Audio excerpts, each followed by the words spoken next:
Hello, everyone, and welcome to Eats Meets Wine, our summer fundraiser for the Angel Island Immigration Station Foundation. My name's Edward Tuphorn, and I've had the honor of serving as the executive director for the foundation for the past 2.5 years. I am humbled to have the opportunity to follow in the footsteps of a long line of leaders, staff, board members, and longtime donors. Many of you are tuned in tonight. Thank you so much for your leadership and your longstanding support. You've helped to ensure that the buildings at this historic landmark remain standing as an ongoing reminder of our country's history of immigrant exclusion and detention, and the strength, resiliency, and contributions of immigrants across time. Yet our country is again at a crossroads. We've seen an unprecedented rise in anti-Asian racism and anti-immigrant xenophobia. We've watched an ongoing coordinated assault against our rights, our liberties, and our equities. Now, more than ever, it is even more important that more and more people across the country recognize Angel Island, understand its history, and consider its relevance to today. And most importantly, we must all collectively learn from these histories to imagine and work towards a brighter future where all communities are treated with respect, fairness, and belonging. So tonight, as we recognize the journeys of the past, we'll also have the chance to enjoy some eats, some meats, and perhaps a little bit of wine. And as we come together, albeit socially distanced, we're here to support the Angel Island Immigration Station. So whether you're dining by yourself tonight or whether you're dining with others, please feel free to use the chat box to connect with each other. In fact, let's do that right now. Please take a moment, if you haven't already done so, to type in your name and let us know where you're joining from. We've got a fun hour in store for you. We'll have a chance to chat with our food and wine partners at Appalachian Cellar and Chef.com, and we'll share with you some of the newest updates to the site. We'll also give you a glimpse into the evolution of our programs, exhibits, and offerings. So to start off our evening, it is my pleasure to introduce the Foundation's board president, Buck G. Buck is, I'm sure, a familiar face and name to many of you, and he has helped lead the foundation through some of its rockiest and some of its most exciting times. Buck, thank you to you and your wife, Mary, for your sponsorship of tonight's event at the highest level, the Gold Mountain level. As board chair for the Angel Island Immigration Station Foundation, I'd like to welcome everybody on behalf of the board and staff of the foundation to this year's virtual gala. It's always fun to see people if we're a live gala, but unfortunately this year we're keeping it virtual. I hope maybe next year we can do something.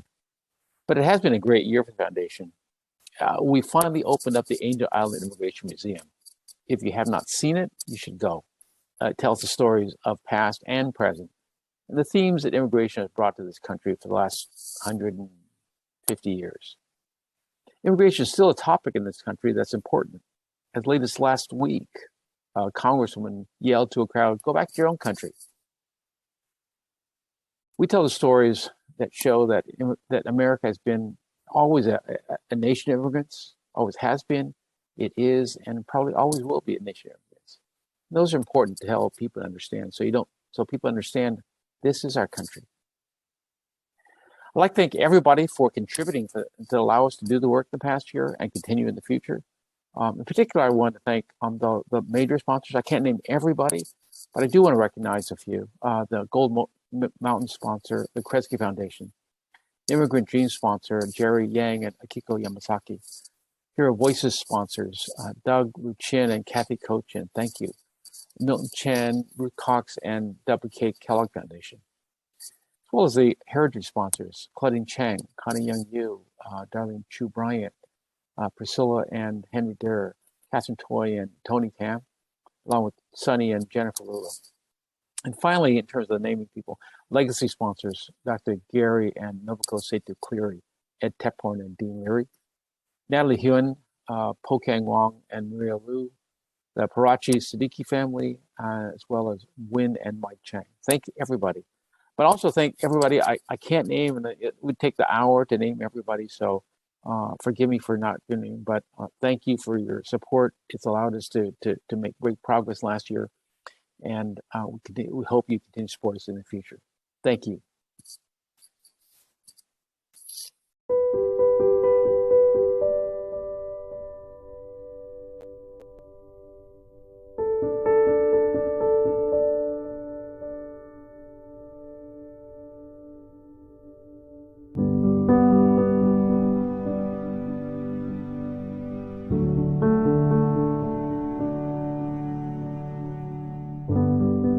Located on Angel Island State Park in the middle of San Francisco Bay, the former U.S. immigration station at Angel Island is a unique place where nature and history come together. The site is sometimes called the Ellis Island of the West. However, instead of welcoming immigrants, Angel Island was built to keep Asian and Pacific Islander immigrants from entering the U.S.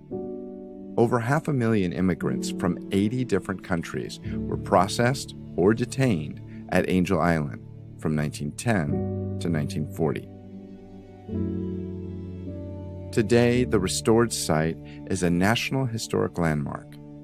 In the detention barracks, you'll find over 200 poems carved into the walls by Chinese detainees. These poems remind us of their frustration and trauma, but also their hope and resilience. The new Angel Island Immigration Museum is the latest addition to the site. The former hospital has been renovated and reimagined with exhibits that help us to remember and celebrate the diverse stories of immigrants who came through Angel Island, as well as those who have immigrated more recently. We invite you to trace their footsteps and connect with their hopes, struggles, stories, and enduring legacies. Visit aiisf.org to plan your next trip.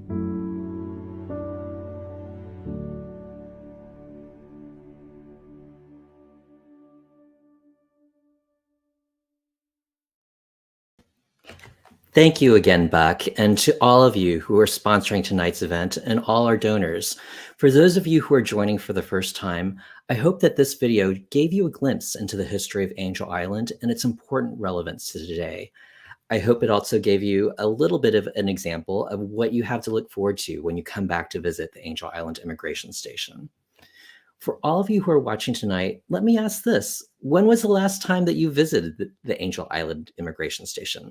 Let us know in that chat box. And if you've never been before, I strongly encourage you to make that trip. If it's been a while since you've been out there, we've made some exciting additions to the site, including the opening of the new Angel Island Immigration Museum, the Taken from Their Families exhibit about Japanese incarceration during World War II, and a new 4-foot by 6-foot map of the island made entirely of Legos. And that 4-foot by 6-foot map really gives us a chance to see what the immigration station site looked like during the World War II era. Also, over the past year, we've had the opportunity to host a number of groups out on Angel Island, including the Chinese Cultural Center of San Francisco, the Asian American Foundation, the Korean Community Center of the East Bay, Guidewire, and the Cupertino Historical Society, just to name a few.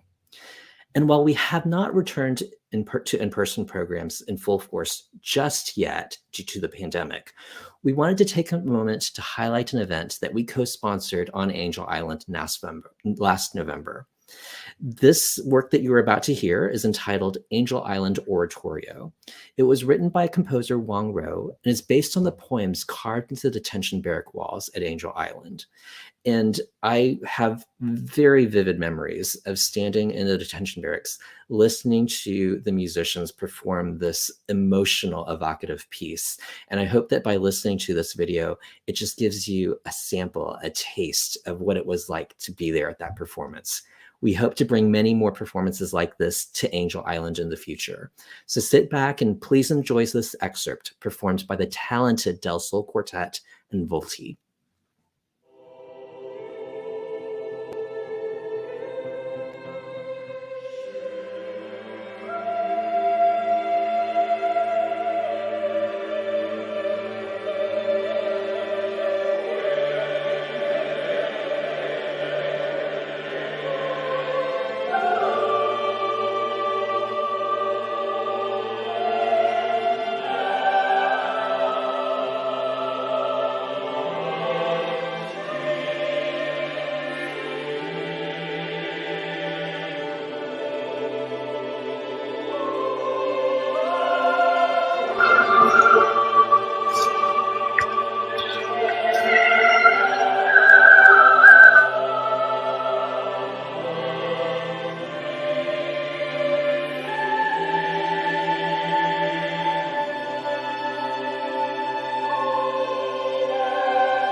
Wow, wasn't that powerful?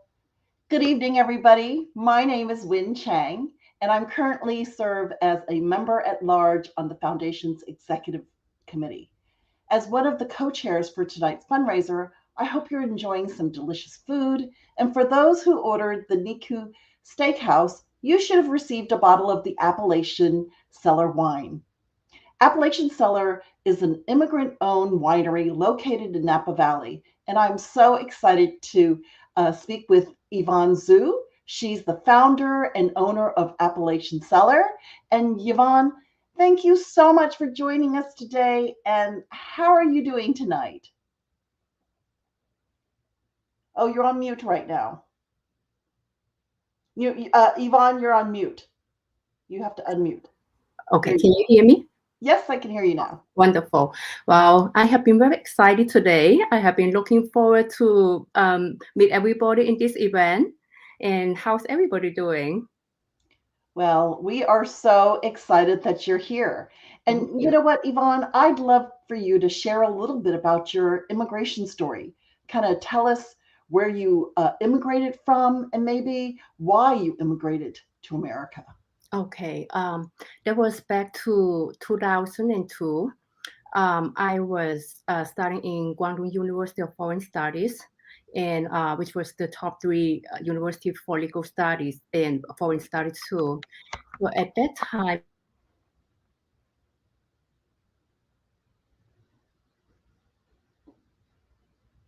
and I passed the exam. It wasn't like an American dream. It was just very randomly saw that they want to enroll students, and I just tried the exam and I passed it. And I told my mom, and my mom said, okay, well, you passed it. Who is going with you? And I said, well, I believe that there were a couple more students going with me. And my mom said, okay, is it expensive? I said, I will find out. And later on, my mom said, well, since you got accepted, and I will try our best to support you. And that is really how I came into the US. That's an amazing story. And so where did you initially come to in the US? What city did you come to? When I came to the US, I came from Guangzhou, but my family, they were also from Hoi Ping and Yamping. And then you came to New York City, is that right? I firstly came to Washington, D.C., and I studied at American University. My cousins, they live in New York. They invited me to move to New York later on. I see. So I'm curious, what were the first few years like as a new immigrant to America? Wow, it was it was quite history. You know, I was the first generation of single child policy, and I had older parents. My dad is right now 86. And you can imagine that I was quite spoiled. I didn't know a lot of things except going to school and come home to enjoy life. When I came to the US, I figured out that I need to do laundry. I figured out that we need to eat salad, and tuna salad, it was $8 plus taxes, almost like 10 US dollars. And it was 80 something yuan at that time. That was very expensive. And that was the time I realized it really takes hard work to make money, to go to a good college, to get good life. And, you know, it really takes some time. Well, I'd love to pivot our conversation now over to Appalachian Cellar. Sure. Can you tell us a little bit about Appalachian Cellar and about the winery and what made you, start the winery? I moved from New York in 2012. Back to my background about legal studies, I was accepted in Empire College in the beautiful wine country.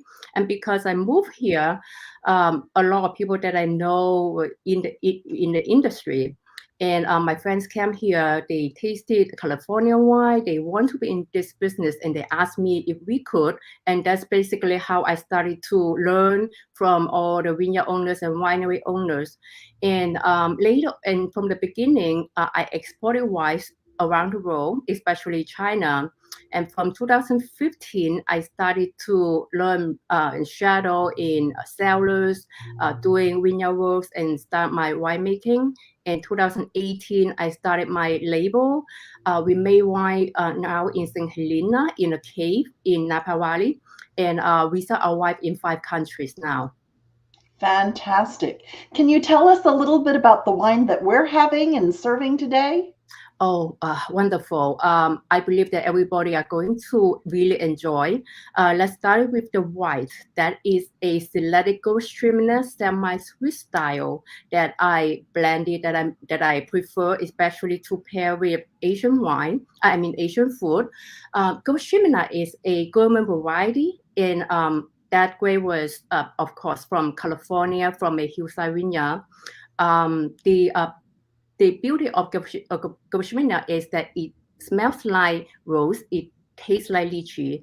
It can pair with spicy food. It can even pair with seafood. It can pair with a lot of Asian cuisines. And the Napa Cab is one of our every year gold awarded wine. And to make it a short story to tell you how amazing the Napa Cab we have been making over the years is that since we also have our wines in different countries, the president of Singapore family that drinking our Napa Cab from Appalachian Cellar. Oh my God, I'm so bloody impressed. That is awesome. What an amazing story.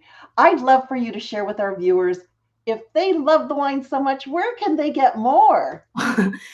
They can go directly to our website, and for our event, they can use the special code IVAC to get 30% off, and we ship from door to door. And they can also reach out to Angel Island Foundation if they want to learn more about us, to learn more about vintage culture. We are always ready to share. Thank you so much, Yvonne. You've just been so amazing. Thank you for sharing your story, and we are so thrilled that you've helped to support this event. I'm going to go ahead and turn it back over to Ed, and we're going to also post that information onto the chat. Great. Thank you so much, Yvonne, for partnering with us tonight. One of the things when we did these fundraisers last year that we heard feedback about was how much people enjoyed getting to hear everyone's immigration story and to hear a little bit more about the food and wine that they were having. So we appreciate you joining us tonight. And Wynn, thank you so much for a lovely interview. I actually had one question for you. Sure. You've had the opportunity to serve on the foundation's board now for just about 2 years. And I'm curious, what has been one of your favorite Angel Island moments? I'd have to say that it's really this grand opening of the Angel Island Immigration Museum. With its renovation for the former Public Health Service Hospital. I remember visiting the museum before the grand opening, and I got to witness and be in awe of the wonderful job. I saw pictures of what it used to look like, and with the opening doors and under the microscope and in the shadows. Each of these exhibits represent these personal stories and really the celebrating of accomplishments of immigrants that live here in America. So that really was very heartwarming for me, and brought back a lot of images that really touched me. That's a wonderful memory. Thank you for sharing that, and thank you for that wonderful interview with Yvonne. It is really my pleasure. It's kind of amazing. Yvonne and I both share not only the love for wine, but we also shared that we both speak Mandarin, Cantonese, and Toisan. So that was really kind of a very special event. So thank you for that opportunity to speak with her. Thank you. Love it. Thanks, Wynn. And we, of course, know from Angel Island's history that many of the Chinese who came through Angel Island were from the Toisan region of China. And so many of the poems that are carved into the detention barracks walls were originally carved in Toisanese. I want to also lift up that for nearly 40 years, the foundation has been instrumental in preserving not only the buildings, but also the histories and the personal stories of immigrants who came through Angel Island, as well as those who've arrived more recently. Much of that work is based on the research of the late Judy Young, as well as the foundation's previous executive director, Eddie Wong, and previous staff, Grant Din. To date, we've collected nearly 250 oral histories through our Immigrant Voices project. And this past year, we received some pivotal funding from the Andrew W. Mellon Foundation to build upon the success of the Immigrant Voices project. I am so excited to share now my family's story as an example of how we're seeking to grow and evolve the Immigrant Voices project over this next year.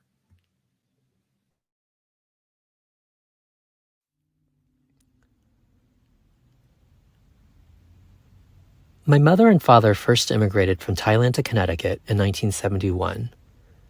They arrived with hopes of new opportunities and prosperity. But like many other immigrants, they came to realize the huge gaps between dreams and reality. Given how hard life was, my parents weren't initially sure how long they would stay.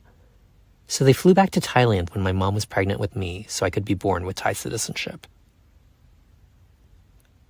They would soon return back to their jobs in the US, while I stayed behind in Bangkok under the care of my ama. That's what I called my dad's mother. A year and a half later, she would bring me across the Pacific Ocean so that I could be reunited with my parents in the US. By then, they'd moved further south to Texas. Growing up as an Asian immigrant in the Lone Star State was not easy. While we did have a wonderful circle of supportive friends and neighbors, we also experienced racism and xenophobia. Due to the discrimination and harassment my dad faced, he would eventually have to give up his career as a medical technologist working in a medical lab to open his own business processing film in a photo lab. When I was in 4th grade at Ed White Elementary in Houston, Texas, the school invited Charlie DeLeo to come and speak with us. Charlie was a U.S. veteran who was known as the Keeper of the Flame. Back then, it was his job to help change the light bulbs inside the Statue of Liberty's torch and to maintain its exterior. I don't remember everything he said during his speech, but I definitely remember how dedicated he was to his work, the pride he took in his job, and the symbol of hope that he strongly believed the statue represented. After Charlie spoke, I remember feeling so connected to the statue and a sense of belonging in the U.S. The following year, my classmates and I spent a week away at an outdoor education camp. I remember getting on that big yellow bus with its dark green seats and its sticky floors. We were giddy with excitement because we were all looking forward to getting out of the classroom and away from our parents. As soon as we arrived, we assembled on the field and they began calling out our names and cabin assignments. I recall trying to hold back my tears as I noticed that all the white students were put into one group of cabins, and all the students of color, like me, were assigned to another set of cabins. I was the only male student of color from my class that year. This was the first time that I realized that as an Asian and as an immigrant, I was considered to be different from my friends. It took me well into my early 20s for me to fully embrace my Asian and immigrant identities. But it was these early childhood experiences that inspired within me a set of values based on respect, kindness, and treating others how I would like to be treated. These values have informed my career in the nonprofit sector. Today, I have the privilege of working at the other island, Angel Island, the Ellis Island of the West. Instead of the hope and welcome symbolized by the Statue of Liberty, Angel Island reminds us that over 500,000 immigrants, the majority from across Asia and the Pacific, were processed and detained during the years of 1910 to 1940 due to the Chinese Exclusion Act and other immigration policies that had the intent of keeping Asians and Pacific Islanders out of the U.S. While this is a much darker history than that represented by the Statue of Liberty and Ellis Island, it is just as important to remember.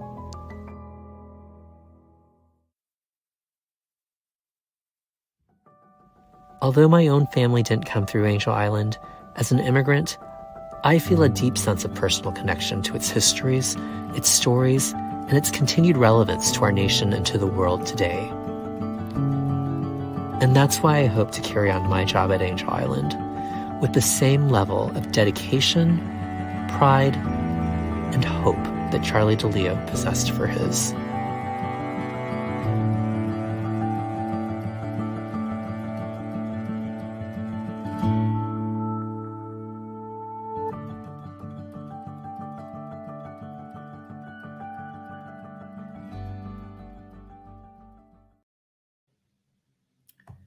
Over the next few months, we'll be announcing some new opportunities for all of you to be able to share your and your own family's stories of immigration.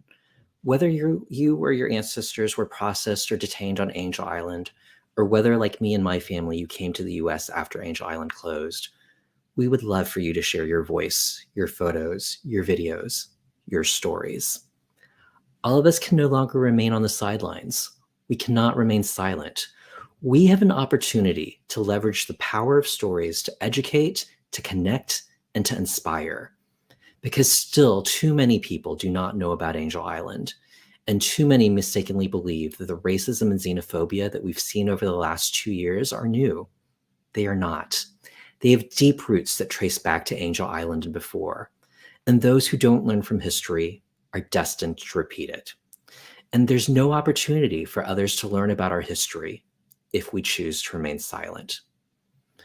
One of the main ways that we help to ensure that students have the opportunity to learn about histories and stories where they happened is through our Field Trip Scholarship Fund. Since 2018, we have helped to bring over 1,500 students to Angel Island. Here to share a little bit more about the field trip experience is 2021 Spirit of Angel Island awardee, Dexter Lee. Thank you, Ed. It's my pleasure to be here tonight. As Ed said, I'm Casey, and I work at Angel Island State Park. I'm an interpreter here, and I'm in charge of the education programs on Angel Island. We give access to the barracks to about 20,000 students each year in a normal non-COVID year. And those students go through great lengths to get to our park. If you haven't been to Angel Island, it is a true island. There's no bridge to connect us to the mainland, and everyone that comes here has to come on a boat. The ferries come from 2 cities, San Francisco and Tiburon, and the ferries are an additional cost to a typical field trip for schools. Schools are usually accustomed to having to find parent drivers or school buses, which can be quite costly. And as we see gas prices increase, that will probably continue to keep those prices very high. But we also have that additional ferry cost, which sometimes puts things beyond the reach of school groups and other visitors that want to come to the park. So these travel scholarships that the Immigration Station Foundation provides can be that bridge to get people from the mainland to Angel Island and to the immigration station to learn more about the history here. We want to thank you so much for considering being part of that bridge building to bring Angel Island to our schools. Thank you, Casey, for sharing more about why these field trips are so important and why the Foundation's Field Trip Scholarship Fund is critical to supporting Angel Island State Park's ability to be able to support students and teachers in coming out to Angel Island. Now, I know you've lived and worked on Angel Island for 21 years, and so you've given many, many, many field trips in your time.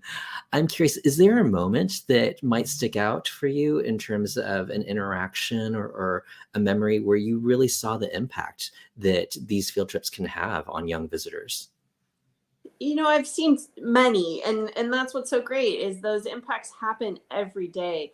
But on the days when students in the class have family connections to the site, those are extra special days because we are sometimes for the first time, but sometimes they've been there before, making that realization that their grandfather or great grandfather or aunt or cousin, someone they know came through this site. And it's really amazing when those students are willing to share that with the rest of their class. All the other kids tend to look to them as the person that connects them to that site. And it has this amazing ripple effect. The other thing I really like about the impact of the school field trips is the kids are sometimes, not always, prepared and have been learning about this story. But some of the parent chaperones have never heard this history. And you can see sometimes the shock, sometimes the amazement, but just that realization of this piece of history that maybe didn't get taught when they were in school. And to see that intergenerational knowledge growing is also a really special treat. Thanks for sharing that anecdote as well, Casey. And we so appreciate the longtime partnership that we've had with you and your team at Angel Island State Park and California State Park. And thank you again for joining us tonight. Thank you, Ed, and thank you to the foundation, as well as all of those joining tonight, for your support of Angel Island State Park and the programs that are provided here. So folks, these school field trips truly are an important way for the next generation to connect with Angel Island's histories and stories. Think about the field trips that you had the opportunity to go on as a child and the impact that they might have on your life even to today. As you heard from my story, that 5th grade field trip where we went to that outdoor education camp truly was a game changer for me in understanding how, as an Asian and as an immigrant, I was seen as being different from my colleagues and friends. And I hope that for visitors and our youth who come to Angel Island, that it is a more positive learning experience, that while they're learning about this long history of detention, they're also recognizing a sense of pride in the strength, hope, and determination and contributions that immigrants have had over time to our country. As Casey noted, it is expensive to get out to Angel Island once you factor in that bus rental or that public transportation, those ferry tickets and ground transportation shuttles. It all starts to add up, and it can cost more than $25 per student, and perhaps sometimes even more, to bring a classroom out to Angel Island. And this is truly more than many schools can afford. That's why we created the Field Trip Scholarship Fund, to help teachers offset the cost of bringing their students to Angel Island, with priority given to classes from Title I schools. These are schools that have a high percentage of students with socioeconomic considerations. So I hope that you might consider making a donation or an additional donation tonight as we start our campaign to raise funds for our Field Trip Scholarship Fund. 100% of your donation to the Field Trip Scholarship Fund goes directly back to support the costs of bringing students to Angel Island. We've already had a couple of generous donors already kick us off, so I want to thank Emma Yee, who started off tonight's fund drive with a $2,500 donation for the Scholarship Fund, as well as Charles and Lorraine Wu McLean. Charles, let me say that again. Charles and Lorraine Wu McLean for your $1,000 donation for the Field Trip Scholarship Fund. If you feel so inclined, as I share with you some quotes and some pictures of some of these field trips, let us know in chat that you're pledging to make a donation, and then click that donate button in the upper right-hand portion of your screen. We've heard from so many students and teachers that these field trips are completely impactful, in some cases life-changing. For example, Cynthia, a teacher at Discover 2 Charter School, shared this after her class's field trip. Quote, "Thank you so much for this amazing opportunity. Entering the building that housed so many discriminated and broken-hearted immigrants sent us back through time that just can't be understood from reading facts out of a history book." We also had Blasilda from Sherman Oaks Dual Language Immersion School share this quote and story about the impact of the field trips on her students. "8th graders are well aware of discrimination, and through this experience, they were moved to understand immigration and exclusion acts that occurred in history and that exist currently in the United States. This field trip also opened their eyes to current immigration laws and how their own parents have migrated to the United States for opportunities not available to them in their home countries. Their language and knowledge expanded from this invaluable experience. The lens in which Sherman Oaks students see the topic of immigration, discrimination, and migration have truly changed after this field trip." And one final quote to share with you from Nico, a teacher with Groton Elementary. Quote, "We wouldn't have been so interested in the immigration experience or even know how much about Angel Island and its impact on immigration without being able to visit this historical and beautiful, breathtaking island." End quote. So those are just a few of the really powerful messages and feedback that we get from teachers and sometimes from the students themselves about the impact of these field trip scholarships. So again, I hope that you will consider joining us in supporting this field trip scholarship fund. While field trips were paused during the pandemic, they resumed earlier this year, and we've already started to use up a majority of the funds that we've reserved over the past 2 years. In order for us to be prepared for the next academic school year, we need your support to help replenish that fund. It takes about $25 to potentially support one student to come out to Angel Island. So we hope that you will consider donating and supporting the Field Trip Scholarship Fund. At the $100 level, you can help bring 4 students out. At the $250 level, you can bring 10 students out. At the $500 level, you can help to bring 20 students out. At the $1,000 level, you can help to bring 50 students out. And at the $2,500 level, you can help to bring 100 students out. Each of those students is a life that you can potentially help change by giving them that opportunity to learn about history where it happened. So again, thank you for your support already of Angel Island, and we hope that you'll continue to think about supporting our Field Trip Scholarship Fund so that we can continue to bring more students out to Angel Island. I'm looking at chat, and I just want to say thank you to all of you who've already expressed your generosity and support. And I recognize that we are potentially at a time where we're still living in a pandemic and there's some uncertainty in the air. And for those of you who are not able to make a contribution at this time, there are other ways that you can help support the Angel Island Immigration Station Foundation. For example, you can follow and interact with us on social media. And I know my colleagues, Angelo, Russell, and Danielle will help to put our social media tags and handles into the chat function there. You can attend our programs and events. While many of our events and programs will continue to be virtual, we are hoping to begin to bring back some in-person programs in the next few months. And perhaps one of the easiest things you can do is to simply talk with your friends and your family about the history of Angel Island and encourage them to follow us as well across our social media channels. Again, join us in the work to ensure that the history of Angel Island becomes common knowledge among all youth and adults. Part of that work is about lifting up the immigrant experience and our common humanity. And that's why we're thrilled to be partnering with chef.com for tonight's fundraiser. Many of the chefs on the chef.com platform are immigrants or are of immigrant heritage. And so joining me now on screen is Anu Sharma, who is one of chef.com's highest rated and popular chefs in the Bay Area. Welcome, Anu. We so appreciate you joining us for this conversation. Hi, thank you so much for having me here. I'm really privileged. We are privileged to have you. And you and I had a chance to connect a few weeks ago, and I got to hear a little bit about your story. And I would love for you to share a little bit of that story with our viewers tonight. Can you tell us a little bit more about your immigration journey? When and where did you immigrate from? Sure. I came from New Delhi, India in 1997. Reason for me to come over here was my brother was here. So, it was the biggest attraction I had that, you want to go somewhere where somebody is, to go to.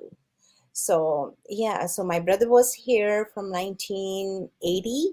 And it was pretty long time that I always, wanted to. And then he sponsored me and I came here. I had little kids, 2 little boys. Journey was pretty hard at that time since kids were little. So it's not very easy to work when kids are little. You have to have some help over there, which I didn't have any help. So pretty long, hard journey. It's hard for kids also because of the, as you said, the culture was very different. At that time, not that many Indians in the school where we were. So he used to have pretty hard time, my older one. My younger one was still little.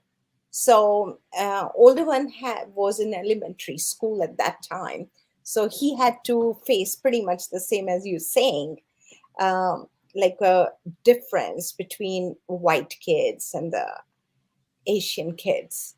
So, but at the same time, you just deal with it and go on.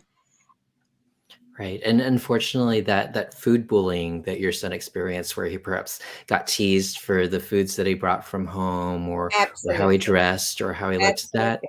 that goes Absolutely. on till Yeah. today. Yeah, And yeah, absolutely. And he always refused to take Indian food from home.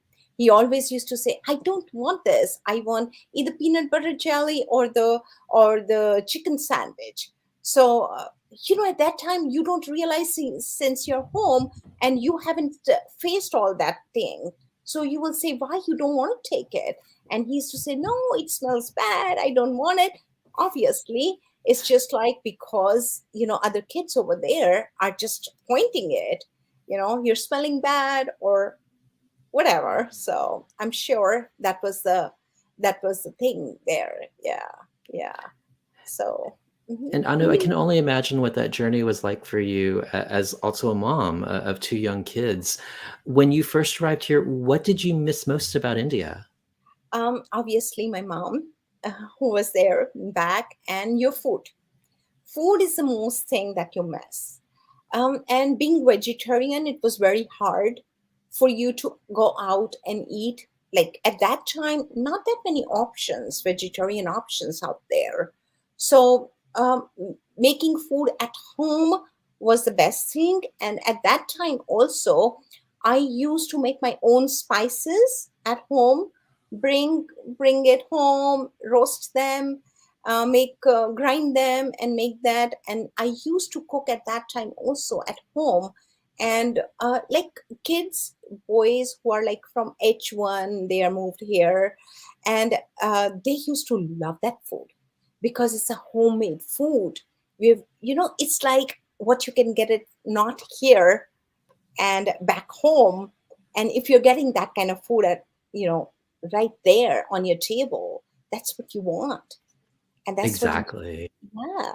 So that was an amazing experience, that those boys who used to come pick up food, and they used to love sitting with me, chatting with me also. And sometimes they never used to take the food home. They used to sit with me and eat. It used to And be an experience, very good experience, honestly.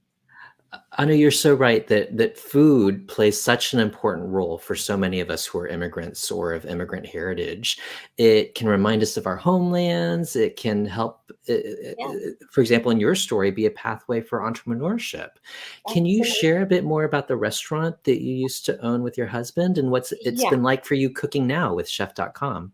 Yeah, like my husband is a chef by profession as well, professional chef, whereas I am like just a cook from home kind of. I had too much, like I used to love cooking, so that's how I started doing this.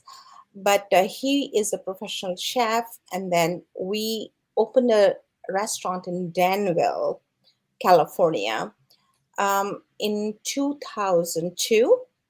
And it was a very good experience what we had. um, there was Our customers were so nice. In 2010 we closed. Before we closed, as soon as they came to know that we are closing the restaurant, you won't even believe how good stories I have with them. They loved our food so much that they did not wanted us to go out of business. For that, there were some of the customers, like they used to come just for buffet. It was a kind of a high-end restaurant because the place was just like that we had to do a little fancy kind of restaurant. So not that everybody can afford every day. It wasn't like kind of that. So they used to come for buffet, and as soon as she came to know that we are closing, what they started doing is, okay, I will come to the restaurant in the evening for dinner with my husband, and we'll have three-course meal with the appetizer, with the dinner, with the dessert, with the wine. Like my bill is going to be at least $100. Isn't that amazing how people think? There are good, nice people also out there. They want to support you, like a local businesses, which is a which we had a very, very good experience. Very good experience. That's a wonderful story, Anu. And you've taken now that experience with that restaurant, and people are able to taste your foods through chef.com. And so I just wanted to say thank you again for joining us tonight, for sharing your story. Thank you so much. Thank For, you so much for having me. yeah, and for those who are in the Bay Area, check out Anu on chef.com, and you can order some of this tasty food that all of her former restaurant patrons had the opportunity to taste, and you'll get to taste for yourself how delicious the food Thank you that so she much. makes. Excellent. Thank you, Anu. Thank you. Thank you. Have a good one. You too. And now it's time for our keynote conversation for the evening. Please join me in welcoming the Foundation's board member, Samin Paracha, and Chef.com co-founder, Alvin Salehi.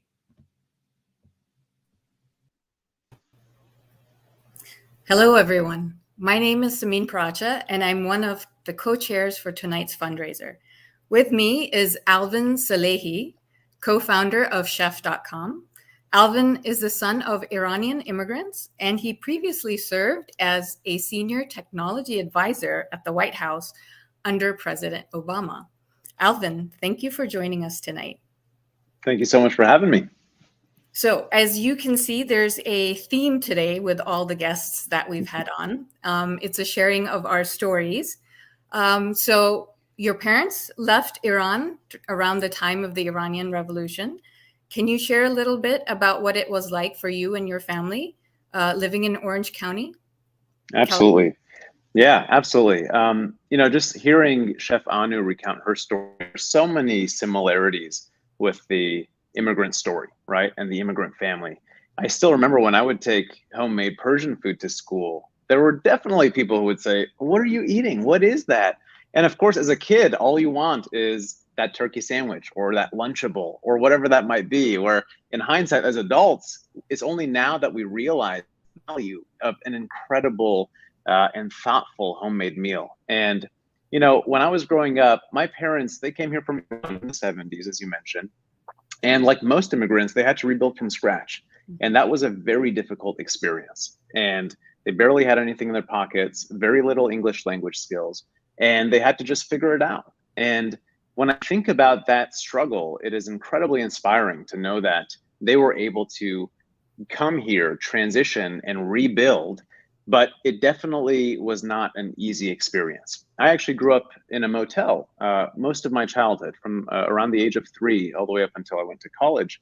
And, even though that was tough, the one constant that always brought joy and some of my best childhood memories were around the dinner table. It was the incredible homemade Persian stews and basmati rice and breads that my mom would make. And it's only now, honestly, that I realize that the food itself was never about the actual dish. Homemade food was an opportunity for my mom to let us know as kids that we were safe, we were okay, we were loved. No matter whether we were living in a motel or whether we were in a 10-bedroom house, it didn't matter. That food was the only thing that you needed to just know that your family unit was intact and that you were loved and taken care of. And so that was essentially my childhood. I had a very good childhood in that sense, and I grew up in a very loving household. And frankly, I watched my parents work incredibly hard to build a better life for their kids. And I can't think of anything better to basically be a part of, having these role models to essentially show you what can be done. The biggest, I think, formative experience that is really relevant to what I'm doing now is when I was a kid, my parents decided to open up a restaurant. And similarly to Anu, they started the restaurant, then they were so excited to do so. And there was just so much pride. I still remember when my father took me to Restaurant Depot and showed me his Restaurant Depot card, and he was just so excited. And I felt so proud too, walking around Restaurant Depot with him as a restaurant owner. It was an amazing experience. And it's only now that I realize that the cards were stacked against them. Opening up a restaurant in the United States is one of the most difficult things that anyone can do. From a business perspective, it costs on average today almost $300,000 just to open up a restaurant in the United States. When you think about that number, it's actually staggering. That is such a high number that means most people will never have the opportunity to pursue their dream of becoming a food entrepreneur. And even if you do, and if you're lucky enough to get past that initial financial barrier, then you still have to figure out how to get people through the doors. How do you, design a menu? How do you, actually take care of the unit economics of the business? And so it's no surprise that most restaurants actually fail in their first year of operation. So unfortunately, my parents were not able to succeed in that business. And after a period of time, they had to close the doors down to the restaurant. And I still remember that was an incredibly painful experience for our family. And I remember wishing there was something I could have done to help. And at that time, I had no idea what I could have done. But it's only now that I realized that if chef.com had existed back then, it could have made all the difference for our family. So was that the impetus kind of chef.com? Like yeah. Like a lot of those intersections just kind of came together. Yeah, I would love to say that was the impetus. And as a kid, I decided to start chef.com. But it didn't really come together until decades later, because in that moment, I felt very helpless as a kid. I didn't know what to do to help. And I kind of, frankly, carried that feeling of helplessness with me for a long time. And it was only it actually took a couple decades for me to realize that something like this could have actually been the solution. And it didn't really come to me until I was working at the White House. And when I was working at the White House, I actually took a trip to the border of Syria to meet with refugees and to learn more about the humanitarian crisis that was taking place there. And as you can imagine, it was an absolutely heartbreaking experience. I met with a lot of different folks on the Turkish border. We went to Greece. We basically tried to track all of these different areas where refugees were being basically shuffled around that region. And this hat actually, and I wore this because this hat was given to me during that trip. It was given to me by a member of the Turkish Coast Guard, and we were on the Aegean Sea tracking the path that smugglers would take to essentially take refugees, Syrian refugees, from Turkey to Greece to get them into Europe. And it was an absolutely heartbreaking experience to even be on that boat, because you realize that so many people don't even make it during that experience, because it's just such a treacherous journey. And one of the things that I think was the most heartbreaking for me was I met with kids during that trip, and some of them looked almost identical to how I looked when I was a kid. And I remember one of them, as I was leaving, turned to me in his eyes and said, "Is there any chance you take me back with you?"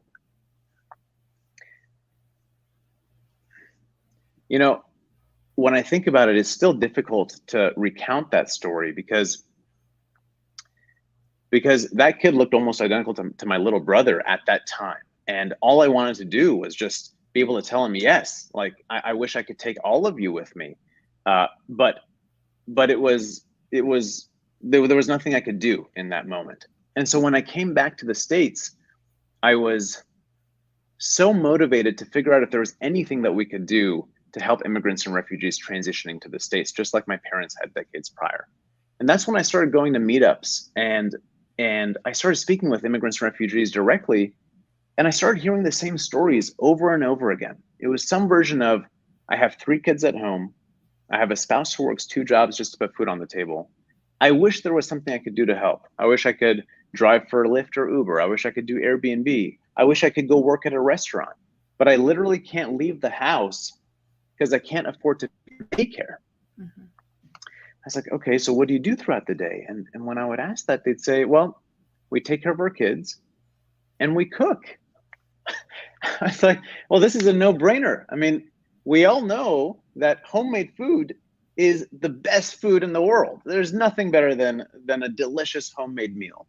And so I asked them, what if we could build a platform for you where you could actually sell your homemade food to your neighbors and make a meaningful income while staying at home and taking care of your kids at the same time? And so when I would ask this, I was oftentimes met with tears. It was like a lifeline had been extended and a huge weight had been lifted off their shoulders. And so when I would see that reaction, it would directly take me back to my parents and that fateful day when I remember them closing the doors to the restaurant and how painful that was for us and how much I wish we could have avoided that. And it was in that moment that it became very clear that we have to build a platform to be able to actually facilitate this opportunity so that people in need are able to access to a meaningful income, especially individuals who are transitioning here and seeking opportunities to rebuild their lives in America. And that's when my co-founder, Joey, and Joey is also the son of immigrants, has a very similar story too.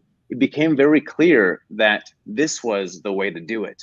And we actually decided to name the platform Chef because we wanted the word she to be in it as a tribute to our moms and as a tribute to all the incredible parents out there who work so hard every single day to support their kids.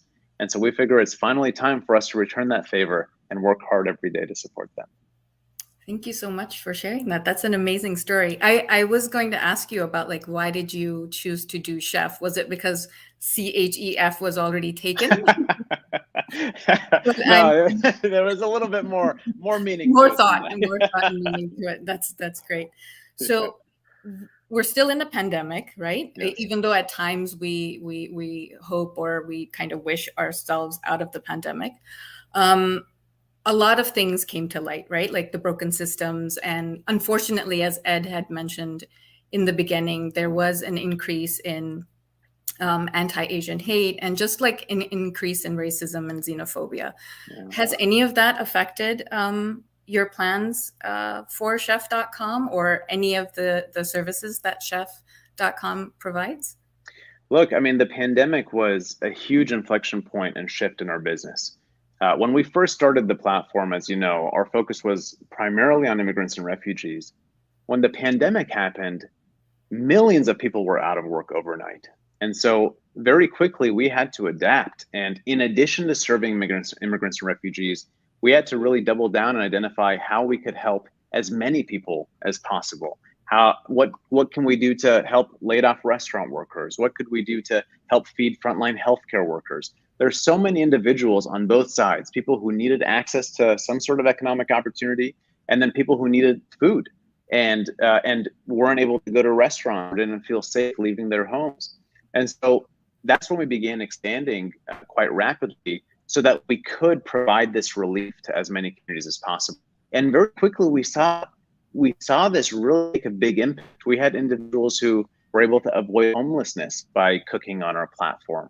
We had individuals who were able to get a haircut for the first 6 months because they've been cooking on our platform. These types of stories, when you hear them, they bring you to tears, frankly, because you just all want to do is wake up every single day, identify how you can help more of these individuals, frankly, move even faster so that you can actually bring this opportunity to as many people as possible. And so that's what we're continuing to do. And we're really trying our best to make sure that we can expand our service so that as many households as possible can really benefit from it. Well, thank you, Alvin. I wish we had more time to keep talking, but if you're ever back in DC, please do let me know. Thank you again. Absolutely. Thank you again. Yeah, thank you. And thank you to the entire organization. AIISF is just such an amazing organization, and what you all represent and what you're doing just hits so close to home for us at Chef. And so whatever we can do to continue supporting, please let us know. Thank you for even giving us the privilege of being a part of tonight. I saw in the chat some folks are enjoying their meals as well. And I just want to say thank you on behalf of all of our local chefs for supporting them too, because these individuals, it's not just about you eating the food. The fact that you're enjoying the food also means that you were actually able to support somebody in helping their families as well. And so we really appreciate that. And we're very grateful that we were able to be a part of tonight. Yeah, no, thank you again for your partnership for tonight's fundraiser. So as we start to wrap up tonight's program, let me bring back AIISF's, that's a mouthful, sorry, Executive Director Ed. It is definitely a mouthful, and hopefully all of you over the past hour have had some delicious mouthfuls of another kind of great food from either chef.com or from Niku Steakhouse. And thank you, Alvin, for sharing your family story and Chef's story and the work that chef.com really is doing to help build lifelines and opportunities for so many in our communities. Samin, you had a chance to ask a couple questions, but I had one question I wanted to ask of you. You were one of the newest board members of the foundation, and I'm curious, what is it about Angel Island or its histories or stories that is important to you? So the history of Angel Island and the work of the foundation resonated with me on a very deep level when we started first talking about me potentially joining the board. I, along with my family, immigrated to the US from Pakistan at the age of 7. And from the beginning, I remember fighting against the melting pot narrative.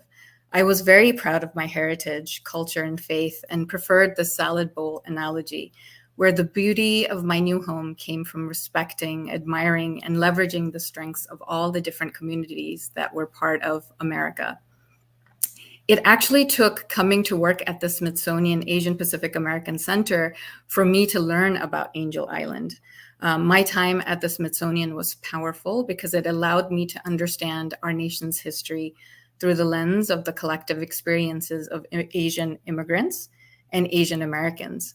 I saw firsthand how programming helped visitors challenge long-held assumptions, prejudices, and beliefs. The exhibitions helped write new narratives, elevated our contributions, and created a bond between generations of families and across different Asian communities. And being on AIISF's board excites me because of the opportunities it presents to be an advocate and an ambassador for not only Angel Island, but also the broader conversation around immigration and what it means to be an American. We are so thrilled to have you on our board, and I look forward to our continued work together for many years. Oh, thank you. Thanks, Samin. And thank you all. As we wrap up tonight, I want to take a moment just to highlight one upcoming project that we'll be undertaking on Angel Island.